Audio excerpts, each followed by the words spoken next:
starting a film in 30 days and I don't have time to wait for a huge actor, for their agent to read the script, for somebody to give me a yes, what do you think about expiring offers, and can they help or do they usually hurt a production? If you have 30 days, you're Procrastinator number one. you better start reading actors for backups because, I mean, you can give expiring offers, but sometimes agents will be like, sorry, this person's really busy and you're not going to get an answer that quick. You need to give yourself more time. I've worked on things that did have a start date but kept pushing because it's just kind of, they couldn't line everybody up, or the dominoes weren't the first one wasn't falling into place, so the rest wasn't coming together. Yeah, and like if you have a hard deadline, then you better be prepared to not settle, but you might not get the caliber of actors you want because, like I said, unless there's a pedigree behind it, and it's like, here's an offer for so and so for the next movie that I don't know. Yeah. I can't think of anyone right now, but it's going to take time. Got it. What's a respectful amount of time? Like if you're trying to produce a film that's going to start in 2 to 3 months and an agent's not getting back to you about your first choice and it's been, a month and you're kind of not getting any feedback, do you think that there's a certain time where it's okay to move on, or do you think you just start, like you said, reading, having your casting director audition backup position actors, and then you wait up until the last minute? How does that work? It depends if it's like your last offer and then you're prepared to cast someone who's read, because when someone comes in to read, it's pretty much a sign they're going to do it. Yeah. So it depends if it's like your last offer and then you're okay going with someone who read.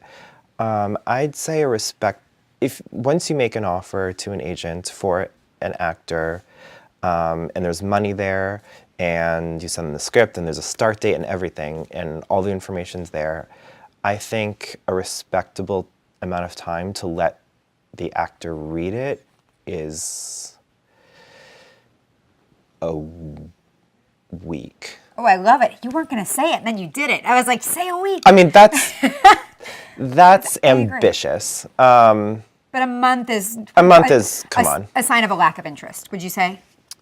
I mean, it depends who the actor is. And it depends how busy they are. If they're shooting something. Of course, if they're on a series. If they're on a TV show and they're working, 16 hours a day and they can't read it until the weekends, then, you got a lot more time. But if that's not the situation, then usually a week is appropriate. I love how judicious you are about it. I just don't want to commit to it, but I love that you said a week. I do, seriously. Yeah. After a week, that's when you start to get like, okay, are we wasting our time? Yeah, what do you do? Like, what does Eric Souliere do? Because obviously producers are so impatient. I can speak to that. Like, if somebody doesn't write me back in 4 hours, I'm like, why do they hate me? So, I mean, I'm sure you deal with that all the time with, producers calling you and emailing. Yeah. But what do you do after a week? What's your game plan? I've never had the chance to ask a casting director. When someone's not getting back to you, do you start following up after 5 business days? Do you give 10 days? What's your game plan? It's kind of based on communication with the agent and the manager and whoever has the script or is staying on top of it. So, we become pests, but not in a disrespectful way. Because you all need each other, because you're going to be doing a project that one of their actors is going to be desperate to get into. So, right.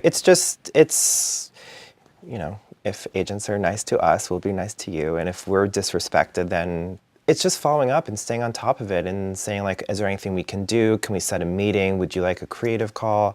It's giving options to move it forward. It's not just like sending a quick email and be like, hey, checking in. Because I would want to see that this offer you've made is not just the next name on the list. Right. The agents want to know that everyone really wants this actor, and the actor wants to feel special. And so you kind of just have to massage it a little bit. And like I said, offer meetings, offer creative calls. And usually when I make an offer to an actor on an independent film, I always try and get the director or someone creatively involved to write a little personal note to the actor. Smart. To include with the offer and with the script, just saying this is what we want you, and I loved you in this, and so you just want to make it feel special and not like they're just the next name on the list. Like a form email. That's amazing. I've never been told that by a casting director. That's really incredible advice. It helps. And then a creative call, like not to interrupt your train of thought, but a creative call or a meeting,